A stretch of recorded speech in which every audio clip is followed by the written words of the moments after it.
Welcome back to new episode of your super space. Car ഇൻറ്റീരിയറുമായി ബന്ധപ്പെട്ട series of videos ആണ് നമ്മൾ your super സ്പേസിലൂടെ പങ്കുവയ്ക്കുന്നത്.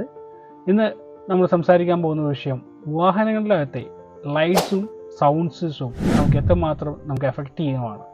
നമുക്കറിയാം, ഒരു വാഹനം ചൂസ് ചെയ്യുമ്പോൾ പല ബ്രാൻഡഡ് വാഹനങ്ങളും പ്രീമിയം വാഹനങ്ങളിലേക്ക് പോവുകയാണെങ്കിൽ നമുക്കറിയാം ആംബിയൻ ലൈറ്റിങ്ങും മറ്റുള്ള ലൈറ്റ്സ് എല്ലാം തന്നെ നമുക്കൊരു അട്രാക്റ്റീവ് പാർട്ടായിട്ട് പല പ്രസൻറ്റേഷൻസും നമുക്ക് കാണാൻ കഴിയും. എന്താണ് ഇത്തരത്തിലുള്ള ചെറിയ മൈന്യൂട്ട് ആയിട്ടുള്ള ആംബിയൻ ലൈറ്റ്സിൻ്റെ പ്രത്യേകത? തീർച്ചയായിട്ടും അത് നമുക്ക് നൽകുന്നൊരു റിച്ച് ഫീലുണ്ട്. മാത്രമല്ല നമുക്കൊരു ഫ്രഷ്നെസ് ആണ് അത്തരത്തിലുള്ള ഒരു മൂഡിലൂടെ യാത്ര ചെയ്യുമ്പോൾ. മാത്രമല്ല സൗണ്ട് സിസ്റ്റത്തിനകത്തും നമ്മളൊരു വാഹനത്തിനകത്ത് ഓൾറെഡി ബ്രാൻഡ് നൽകുന്ന സൗണ്ട് സിസ്റ്റത്തെ പലപ്പോഴും അപ്ഗ്രേഡ് ചെയ്യാറുണ്ട്. ഈ അപ്ഗ്രേഡേഷൻ യഥാർത്ഥത്തിൽ നമ്മൾ അപ്ഗ്രേഡ് ചെയ്യുന്നത് എന്തിനാണ്? നമുക്ക് ഏറ്റവും ഇഷ്ടം എല്ലാവർക്കും വേണ്ടിയിട്ടുള്ള ഒരു സൗണ്ട് സിസ്റ്റം ആയിരിക്കില്ലല്ലോ ഒരു കമ്പനി ബ്രാൻഡ് നമുക്ക് പ്രൊവൈഡ് ചെയ്യുക. നമ്മുടെ ഓരോരുത്തരുടെ ആവശ്യങ്ങൾ വ്യത്യസ്തമാണ്. അതുകൊണ്ട് ചിലവർക്കെല്ലാം മെലഡി ആണ് താല്പര്യപ്പെടുക, ചിലവരുടെ റോക്സ് പാട്ടുകളായിരിക്കും.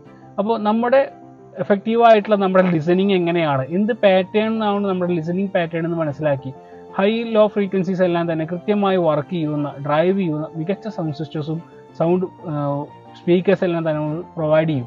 അങ്ങനെയെങ്കിൽ നമ്മുടെ ത്രൂ ആ ഡ്രൈവിങ്ങിനകത്തും നമ്മുടെ യാത്രയെല്ലാം തന്നെ നമ്മുടെ ഒരു കൃത്യമായ ഒരു ആംബിയൻസ് നമുക്ക് ക്രിയേറ്റ് ചെയ്യാൻ കഴിയും.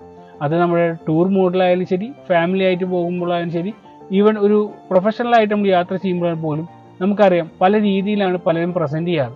അതായത് നിങ്ങളുടെ വാഹനത്തെ നിങ്ങളായിട്ട് അപ്ഗ്രേഡ് ചെയ്ത നിങ്ങളുടെ ലൈറ്റ്സും ആംബിയൻസും അതുപോലെ സൗണ്ട് സിസ്റ്റം ഏതെങ്കിലും തീർച്ചയായിട്ടും കമൻറ്റ് ചെയ്യുക. നിങ്ങൾക്ക് ഏറ്റവും ഇഷ്ടപ്പെട്ട, ഒരുപക്ഷെ നിങ്ങൾ അപ്ഗ്രേഡ് ചെയ്തിട്ടുണ്ടായിരിക്കില്ല, പക്ഷേ നിങ്ങൾ പല ബ്രാൻഡ് വാഹനങ്ങൾ കയറിയപ്പോൾ നിങ്ങൾ ഫീൽ ചെയ്ത ഒരു റിച്ച്നെസ് ഉണ്ടായിരിക്കും ഈ കാര്യങ്ങളിൽ. ആ ബ്രാൻഡുകൾ ഏതെല്ലാം തീർച്ചയായിട്ടും കമൻറ്റ് ചെയ്യുക. ഇത്തരത്തിലുള്ള കാര്യങ്ങൾ തുടർന്നും അറിയാൻ നമ്മുടെ ചാനൽ ഫോളോ ചെയ്യുക. Thank you for watching.